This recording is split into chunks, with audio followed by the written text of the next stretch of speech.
लेकीची कॅन्सरशी झुंज, राहते घर जळून खाक, पवार कुटुंबावर दुहेरी संकट. नियती कधी कोणाची कसोटी घेईल याचा काही नियम नाही.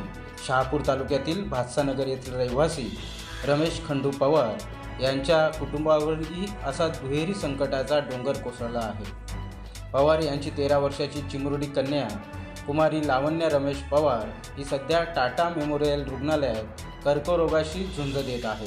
तिच्या उपचारासाठी संपूर्ण कुटुंब सध्या मुंबईत असताना भातसानगर येथील त्यांच्या राहत्या घराला अचानक आग लागली. या आगीत त्यांचे संपूर्ण घर जळून खाक झाले आहे. घरासोबतच त्यांची दुचाकीही पूर्णपणे जळून नष्ट झाली आहे. एका खाजगी कंपनीत काम करून आपला उदरनिर्वाह करणाऱ्या पवार कुटुंबावर आधीच मुलीच्या उपचारांचा खर्च मोठ्या प्रमाणात असून त्यातच घर आणि दुचाकी जळाल्याने आर्थिक तसे मानसिक अशा दोन्ही पातळ्यांवर मोठा आघात बसला आहे.